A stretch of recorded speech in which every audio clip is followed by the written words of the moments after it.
Hello बच्चों, स्वागत है आपका आपके नए चैनल स्मार्ट एजुकेशन इंडिया पे। और जैसा एक वीडियो में हम बताए थे कि आप लोगों के लिए एक लेवल वाइज क्वेश्चन जो आपके यूपी बोर्ड क्लास 10 में पूछा जाएगा साइंस या केमिस्ट्री में, लेवल वाइज क्वेश्चन आप लोगों को व चैप्टर वाइज क्वेश्चन आप लोगों को देंगे। तो उसी को ध्यान में रखते हुए हमने एक वीडियो भी शूट किया कि चलो भाई बच्चों के लिए कुछ किया जाए।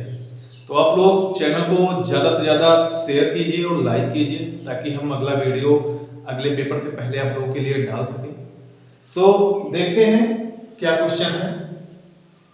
तो अगर बात किया जाए तो केमिस्ट्री में आपके 4 लेसन हैं। टोटली कितने लेसन हैं? 4 लेसन है। पहला क्या है? रासायनिक अभिक्रिया एवं समीकरण। दूसरा क्या है? अम्ल क्षार व लवण। और तीसरा क्या है? धातु आधार। और चौथा लेसन है कार्बनिक यौगिक अर्थात ऑर्गेनिक कंपाउंड। अगर इनके बारे में बात किया जाए तो इनमें कोई मतलब बहुत बड़े बड़े क्वेश्चन नहीं आते हैं यूपी बोर्ड में, छोटे छोटे क्वेश्चन आते हैं। लेकिन क्या होता है कि बच्चे पहली बार पेपर देने जाते हैं, इसलिए बच्चे क्या हो जाते हैं, थोड़े डरे रहते हैं। कुछ बच्चे जानते हैं बट वो वहां डर के कारण क्या होता है, वो जो जानते हैं वो भी उनका चला जाता है। तो आइए कुछ क्वेश्चन आप लोगों को इंपॉर्टेंट क्वेश्चन है जो यही हूबहू आपके बोर्ड पेपर में मिलेंगे आपको।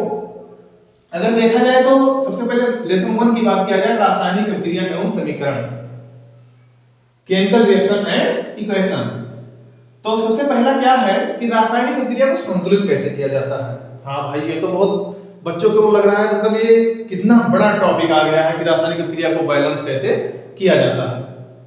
तो रासायनिक अभिक्रिया को बैलेंस करने के लिए हमारे ही चैनल पे आप लोग टाइप करेंगे how to balance the reaction smart education India. अगर देखा जाए तो रासायनिक अभिक्रिया को बैलेंस कैसे किया जाता है। उसके बाद में अगला क्वेश्चन क्या आ सकता है कि रासायनिक अभिक्रिया एवं उनके प्रकार। रासायनिक अभिक्रिया एवं उनके प्रकार में अगर बात किया जाए तो रासायनिक अभिक्रिया एवं उनके प्रकार में अगर बात किया जाए तो क्या है कि रेडॉक्स, ऊष्माक्षेपी और ऊष्माशोषी, ये तीनों रिएक्शन क्या है, बहुत इंपॉर्टेंट है। ये तीनों रिएक्शन आ सकती हैं। उसके बाद में अगर अगले क्वेश्चन की बात किया जाए तो अगला क्वेश्चन क्या है, विकृत गंधिता एवं संक्षारण। क्या है? विकृत गंधिता एवं संक्षारण। अब अगर बात किया जाए तो विकृत गंधिता क्या है, तो क्या होता है कि उच्च वसा युक्त जो होते हैं तेलीय पदार्थ, वो क्या होते हैं, उनमें कुछ देर बाद मतलब वो सड़ने लगते हैं अर्थात उनमें गंध आने लगती है, तो उसी को क्या कहते हैं, विकृत गंधिता कहते हैं। और बात किया जाए संक्षारण की तो संक्षारण क्या होता है, सामान्य में क्या होता है कि वायु या नमी की उपस्थिति में क्या होते हैं, सामान क्या हो जाते हैं, नमी युक्त अर्थात खराब होने लगते हैं, तो उसे क्या कहते हैं, संक्षारण कहते हैं। अगर बात किया जाए दूसरे लेसन की अम्ल क्षार लवण में, तो सबसे पहले हमें क्या जानना होगा कि अम्ल क्षार लवण में अगर बात किया जाए तो हमें सबसे पहले जानना होगा कि अम्ल क्षार व लवण, अम्ल क्षार व लवण, इसमें अगर बात किया जाए तो क्या होता है, इसमें हमें देखने को मिलता है कि अलग अलग वैज्ञानिकों ने अलग अलग परिभाषा दी हुई है कि अम्ल क्या है, क्षार क्या है। जैसे कि आर्हेनियस के अनुसार, ब्रांटन लॉरी के अनुसार अलग अलग वैज्ञानिकों ने क्या किया है, अम्ल व क्षार का परिभाषा दिया हुआ है। तो इसमें क्या होता है कि जैसे हमें कोई परिभाषा, जैसे मान लो अम्ल क्षार का हमारे बोर्ड में आ गया, तो हमें क्या लिखना है कि जिसके अनुसार हम परिभाषा लिखेंगे उन वैज्ञानिक का पहले नाम हमें लिखना होगा कि ब्रांटन लॉरी के अनुसार इन्होंने ये बताया।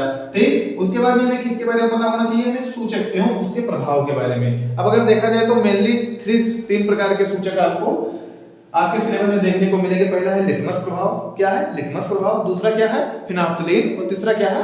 Methyl orange. तो इन सूचकों के बारे में पढ़ लीजिएगा और अम्ल क्षार के कारण इनका कलर कैसे हो जाता है, ये कलर अपने कलर को परिवर्तित कैसे करते हैं, इसके बारे में हमें क्या करना है, अध्ययन कर लेना है। उसके बाद में अगर देखा जाए तो अम्ल और क्षार, अम्ल और क्षार परस्पर क्रिया करके क्या होता है कि अम्ल क्षार परस्पर क्रिया करके क्या बनाते हैं, तो अम्ल क्षार क्रिया करके परस्पर क्या बनाते हैं, लवण का फॉर्मेशन करते हैं।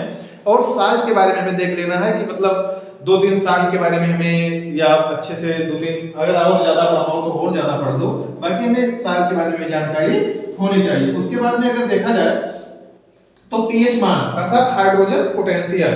ठीक, इसके बारे में क्या करना है, हमें पढ़ना है कि पीएच स्केल क्या है, पीएच स्केल में कहां से कहां तक अम्ल होता है, कहां से कहां तक क्षार होता है, कौन सा पॉइंट उदासीन होता है।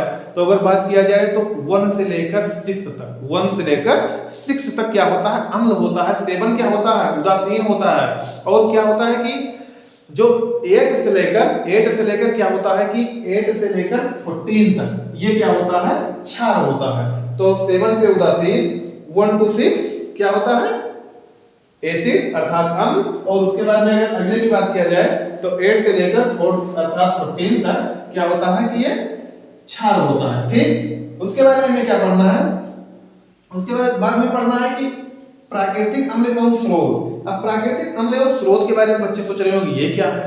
तो प्राकृतिक अम्ल का मतलब हुआ कि जो अम्ल मतलब हमें नेचुरली मिलते हैं, प्राकृतिक से मिलते हैं, उन्हें क्या कहते हैं, प्राकृतिक अम्ल कहते हैं। जैसे कि मान लो तुम्हें कहीं चींटी ने डंक मार दिया, ठीक, तो चींटी ने डंक मारा तो उसमें क्या होता है, चींटी के डंक में क्या होता है, क्या होता है, मेथेनोइकम। क्या होता है, मेथेनोइकम। उसके बाद अगर देखा जाए इमली, अरे वाह, इमली का नाम सुन के तो बिल्कुल पानी आ गया। ठीक, तो क्या होता है, इमली में क्या होता है, टार्ट्रिकम। क्या होता है, टार्ट्रिकम। ऐसे अगर देखा जाए तो टमाटर में क्या होता है, टमाटर में कौन सा अम्ल होता है, ऑक्जेलिकम। टमाटर में क्या होता है, ऑक्जेलिक। सिरके की बात किया जाए तो सिरके में क्या होता है, एस्टिकम। तो ऐसे कुछ अम्ल हैं जिनके बारे में हमें जानना होगा कि अलग अलग प्रकार में कौन कौन सा अम्ल पाया जाता है। अगर अगले क्वेश्चन की बात किया जाए, क्वेश्चन नंबर 5 की बात किया जाए, तो निम्नलिखित का उपयोग व निर्माण विधि, इसमें अगर देखा जाए बेकिंग सोडा का बात किया जाए, किसका बात किया जाए, बेकिंग सोडा का। तो बेकिंग सोडा को हम लोग क्या कहते हैं, सोडियम हाइड्रोजन कार्बोनेट। क्या कहते हैं, सोडियम हाइड्रोजन कार्बोनेट। तो बेकिंग सोडा के बारे में हमें जानना है। उसके बाद हमें क्या जानना है कि धोने का सोडा अर्थात सोडियम कार्बोनेट। इसमें दोनों में बहुत अंतर नहीं है। क्या है कि इसमें क्या है, सोडियम हाइड्रोजन कार्बोनेट है, उसमें क्या है, सोडियम कार्बोनेट है। तो इन दोनों के बारे में हमें क्या करना है कि इनका निर्माण विधि व इनका उपयोग पढ़ना है। उसके बाद हमें क्या करना है कि व्यंजक चूर्ण के बारे में पढ़ना है। अब अगर व्यंजक चूर्ण की बात किया जाए तो इसे ब्लीचिंग पाउडर भी कहा जाता है। इसका फार्मूला क्या होता है, CaOCl2 होता है। क्या होता है, CaOCl2 होता है। अगर अगले स्टेप की बात किया जाए, अगला तो वेरी वेरी इंपॉर्टेंट है, क्या, प्लास्टर ऑफ पेरिस। क्या है, प्लास्टर ऑफ पेरिस। अब प्लास्टर ऑफ पेरिस का सर जी का फार्मूला क्या होता है, तो CaSO4 into half H2O। क्या होता है, CaSO4 into half H2O। अब ये किससे बनता है, तो ये क्या किससे बनता है, CaSO4 into 2H2O into 2H2O। क्या किया जाता है, इसे 373 केल्विन पर इसे क्या कर दिया जाता है, हीट कर दिया जाता है अर्थात गर्म कर दिया जाता है। तो हमें क्या प्राप्त होता है, अर्थात प्लास्टर ऑफ पेरिस प्राप्त होता है। क्या प्राप्त होता है, प्लास्टर ऑफ पेरिस प्राप्त होता है।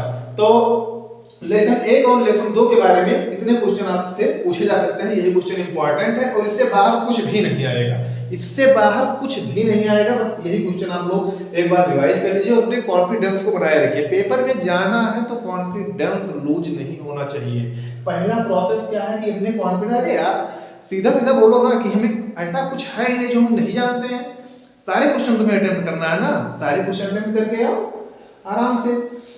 फिर आगे देखो, आगे देखना है हमें लेसन 3 के बारे में। लेसन 3 क्या है, धातु एवं आधार। धातु एवं आधार, ये चैप्टर क्या होता है, ये चैप्टर बच्चे थोड़ा कम समझ पाते हैं क्योंकि ये थोड़ा लर्निंग चैप्टर है। क्लास 10 में जो है धातु थोड़ा लर्निंग चैप्टर है। क्या करना रहता है इसमें, एस को याद करना है या सक्रियता श्रेणी को याद करना है। तो सब बच्चों के लिए थोड़ा लर्निंग टॉपिक है। तो क्या है, सबसे पहले धातु और धातु में अंतर। तो अंतर क्या होना चाहिए कि धातुएं क्या होती है, घात वर्धनीय होती है, धातुएं घात वर्धनीय नहीं होती है, इनमें तन्यता का गुण पाया जाता है, विद्युत की सुचालक होती हैं। ऐसे क्या होता है कि अलग अलग प्रकार के क्वेश्चन, कौन सा धातु है जिसे चाकू से काटा जा सकता है, कौन से धातु कमरे के ताप पर द्रव अवस्था में पाई जाती है। ऐसे क्वेश्चन आप लोगों से एमसीक्यू या वो मिलाकर पूछा जा सकता है कि धातु का कोई लक्षण है, आघात वर्धनता क्या है, तन्यता क्या है। ठीक, विद्युत की सुचालक कौन सी धातुएं होती हैं। अगर देखा है तो उष्मा की सुचालक कौन सी धातुएं होती है, तो चांदी क्या होता है, उष्मा का सर्वोत्तम सुचालक होता है। उसके बारे में हमें पढ़ना है धातु की जल व अम्ल के साथ क्रिया। बस बहुत छोटा सा रिएक्शन है, धातु की जल व अम्ल के साथ क्रिया। ठीक, अगले अगर स्टेप की बात करें क्वेश्चन नंबर 3 की, तो क्वेश्चन नंबर 3 में क्या है, सक्रियता श्रेणी तथा आयस। सक्रियता श्रेणी तथा आयस, सक्रियता श्रेणी के बारे में हम आप लोगों को इसी चैनल पे एक ट्रिक से याद करवा दिए हैं कि सक्रियता श्रेणी कैसे याद की जाती है। उसके बाद में धातु संक्षारण। अब धातु संक्षारण वही है कि जैसे लोहे में क्या हो जाता है, जंग लग जाता है, तो ये भी क्या है, धातु संक्षारण है। अर्थात वायु या नमी की उपस्थिति में क्या होते हैं, लोहों में। अब आप लोग एक शब्द जानते होंगे कि लोहे में मूर्छा का लगना। मूर्छा मतलब, अरे मूर्छा का मतलब वो मत समझ जाना कि झगड़े वाला मूर्छा। तो लोहे में क्या है, जंग का लगना, यानी कि वायु की उपस्थिति में क्या होता है कि लोहे के ऊपर सल्फाइड या कार्बन की क्या होती है, परत आकर जम जाती है तो क्या होता है, वो धातु संक्षारण होता है। मिश्र धातु तथा उसके उपयोग, अर्थात देखा जाए तो कांसा क्या है, पीतल क्या है, इन सबको कैसे मिला के बनाया जाता है, इसके बारे में हमें पढ़ना है। तो जनरली 5 क्वेश्चन है, बहुत छोटे छोटे क्वेश्चन है, आप लोग एक बार देख लीजिएगा, ये इससे बाहर नहीं आएंगे। ये हम आप लोगों को आश्वासन देते हैं कि इससे बाहर आप लोगों को कुछ नहीं पूछा जाएगा। अब ये अगर देखा जाए तो ये बहुत इंपॉर्टेंट चैप्टर है, इससे लगभग 7 मार्क पूछे जाएंगे आप लोगों को, 7 मार्क क्वेश्चन आएगा इसमें देखा जाए तो। अच्छा एक लोग आप एक बात आप लोग ये जानते हैं सर जी, केमिस्ट्री में वेटेज कितना होता है, तो कितना होता है 20 मार्क का होता है। कितना होता है 20 मार्क का वेटेज होता है, अर्थात 20 नंबर आप लोगों से केमिस्ट्री में पूछे जाएंगे।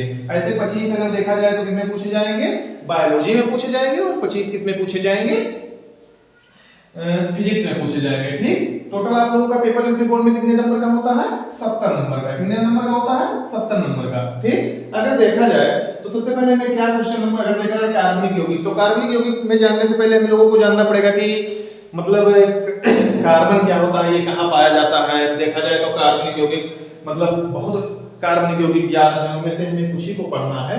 तो सबसे पहले हमें कार्बन और उसके अपर रूप के बारे में जानना है कि कार्बन के कितने अपर रूप हैं। तो कार्बन के मुख्यतः कितने अपर रूप हैं, 3 अपर रूप हैं। कौन कौन है, तो सबसे पहले क्या है, हीरा, ग्रेफाइट और बकमिस्टर फ्लोरीन। हीरे में क्या होता है कि हीरा क्या होता है, 3D संरचना का होता है, 3D एनिमेशन में क्या होता है, श्रृंखलित रहता है। ठीक है, अगर ग्रेफाइट की बात किया जाए तो ग्रेफाइट जो पेंसिल के बीच में एक राड होती है उसे क्या कहते हैं, ग्रेफाइट कहते हैं। ग्रेफाइट क्या होता है, विद्युत का सुचालक होता है। ऐसे क्वेश्चन आप लोगों से एमसीक्यू में पूछे जा सकते हैं, या पूछे जा सकते हैं कि निम्नलिखित में से कार्बन का अपर रूप है। जैसे 3 क्वेश्चन 4 क्वेश्चन अलग, 3 क्वेश्चन अलग कर दिया, एक कोई उठा के सही वाला रख दिया, बाकी और गलत है, तो बच्चे इसमें कंफ्यूज ना हो बहुत ज्यादा। तो कार्बन के अपर रूप या बकमिस्टर फ्लोरीन, फ्लोरीन के बारे में बच्चे बहुत कम नाम सुने हैं, तो जनरली ऐसे क्वेश्चन पूछे जा सकते हैं। या बकमिस्टर फ्लोरीन का थोड़ा इससे अगर अपर रूप में पूछा जाएगा तो थोड़ा सा क्वेश्चन क्या हल्का लेवल टाइप कर सकता है कि बकमिस्टर फ्लोरीन का सूत्र क्या होता है, क्या होता है, अणुसूत्र क्या होता है। अगर इसके अणुसूत्र की बात किया जाए तो इसका क्या होता है, C16। क्या होता है अणुसूत्र, क्या होता है इसका, C16। अगर अगले क्वेश्चन की बात किया जाए तो IUPAC नामकरण। IUPAC नामकरण बहुत बच्चे तो IUPAC नामकरण में नहीं जानते हैं, जो मतलब वो जर्नल बहुत बड़े नाम नहीं आएंगे, जर्नल नाम आएंगे। और जर्नल नाम कहां से आएंगे कि मतलब एल्केन से लेकर